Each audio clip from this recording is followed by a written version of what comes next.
Hallelujah, hallelujah. Pastor जी, एक बड़ी गवाही इस बहन की है। ये बहन रोमी, ये गांव के रहने वाले, झंडोला गांव के रहने वाले, जो कुरुक्षेत्र बबैन में पड़ता है। और ये बहन ने अपनी आज गवाही में ये बताया कि कल इनके जो जहाँ पर ये जॉब करते हैं, ये बबैन में लाडवा एक गांव पड़ता है जिसमें पीएचसी में ये नर्सिंग ऑफिसर की जॉब करते हैं।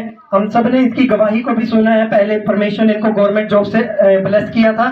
इस बहन ने बताया कि कल जब मैं जॉब पर थी तो वहां एक डिलीवरी केस आया, और जब इन्होंने उनके डॉक्यूमेंट्स वगैरह चेक किए तो इन्होंने उसमें पाया कि उस बहन की जो लेडीज वो आई थी, उसकी 3 बार मिसकैरेज हो चुकी थी। उनके बच्चे की एक्सपायर, वो बच्चे की डेथ हो चुकी थी।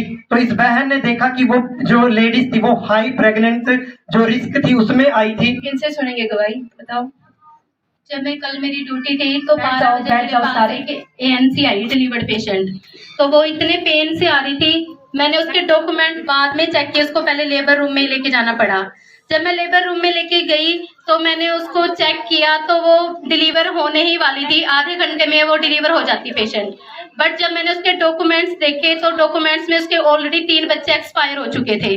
तो अल्ट्रासाउंड में भी उसका बहुत प्रॉब्लम आ रखी थी। तो मैंने डॉक्टर के पास गई, डॉक्टर को बोला, मैं डॉक्टर ने सारे डॉक्यूमेंट्स देखे और पेशेंट की स्टेटस बताया कि वो तो डिलीवर होने वाली है अभी। तो डॉक्टर ने मुझे कहते तो पेशेंट की रास्ते में ही डिलीवर हो जाएगी, तो बच्चे को और माँ को दोनों को खतरा है। तो डॉक्टर बोले आप अपने रिस्क पे रखो, मैं रिस्पॉन्सिबल नहीं हूँ। डॉक्टर ये बात बोल के मुझे वहां से चले गए, उनकी ड्यूटी ऑफ हो गई।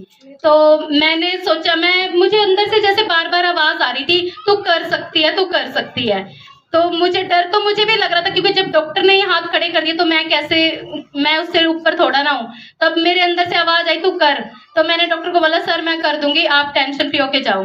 तो जब मैं अंदर लेबर रूम में गई, जब बच्चा डिलीवर हुआ, बच्चे का हेड मेरे हाथ में था। तो बच्चा बहुत हैवी वेट था उसका, वो बच्चा बाहर ही नहीं आया। सिर्फ उसका मेरे हाथ में उसका हेड था। 1 मिनट हो गए, बच्चा बाहर नहीं आया। मैं प्रार्थना करने लगी परमेश्वर पे। मुझे इतना डर लगने लगा कि डॉक्टर ने पहले ही मुझे बोला था कि इसको रेफर कर दे, तूने क्यों रखा यहाँ पे।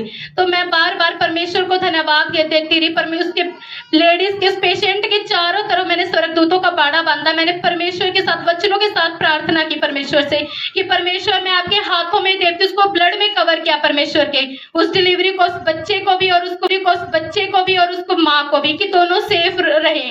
तो जब बच्चा बाहर ही नहीं आया, 1 मिनट हो गए, हम सभी और जोर जोर से आवाजें लगाने लगे कि बच्चा बीच में ही रह गया, फंस गया।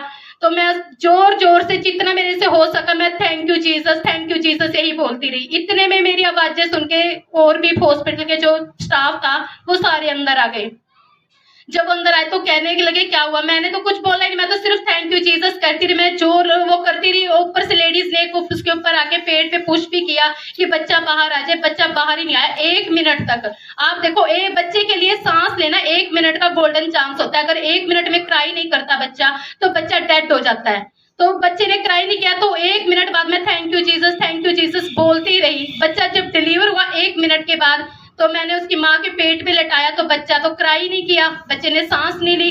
मेरे फिर इतनी घबराहट होगी, मैं फिर भी बोलती रही थैंक यू जीसस, उसको मसलती रही उसकी बैक को। और इतने में बच्चे ने, उसके भी आधे मिनट बाद क्राई किया बच्चे ने। मैं परमेश्वर का तहे दिल से धन्यवाद करती हूँ, क्योंकि मुझे इतना डर था कि पता नहीं आज क्या होगा।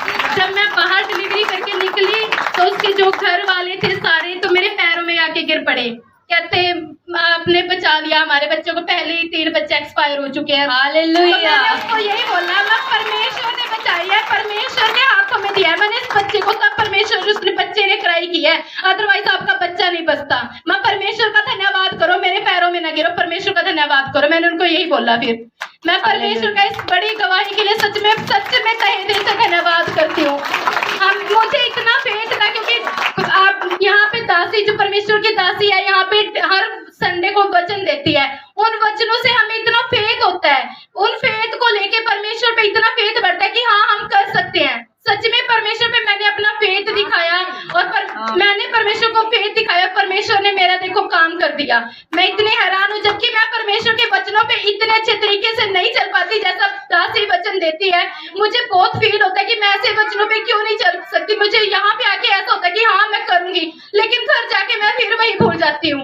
फिर मुझे एहसास होता है कि हर वक्त परमेश्वर मेरे साथ रहता है, हर वक्त, तो क्यों नहीं मैं परमेश्वर के वचनों पे चल सकती। उसने कहा तू भूल जाएगा, मैं ना तुझे छोड़ूंगा, ना त्यागूंगा। हालेलुया। Thank you Jesus. गवाही के लिए मैं परमेश्वर का क्या बोला था मैंने अभी? से धन्यवाद करती हूँ। परमेश्वर ने क्या कहा वचन में? कहता जो मेरी सेवा करता है मेरा पिता उसका आदर करता है। और ये बहन सेवा करती है चर्च में। आदर कैसे दिखेगा? हालेलुया।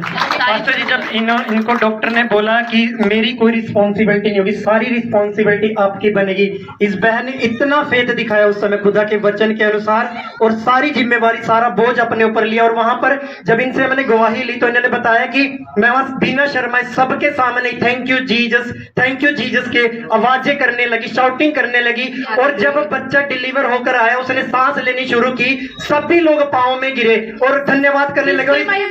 और इस बहन ने उस टाइम सबके सामने ये बात बोली कि मेरे पाँव में गिरने की जरूरत नहीं, उस खुदा के पाँव में पड़ो जिसने तुम्हारे बच्चे को सेव किया है। Thank you Jesus, thank you Jesus. Hallelujah. बड़ी गवाही के लिए हम खुदा का धन्यवाद करते हैं। Thank you Jesus.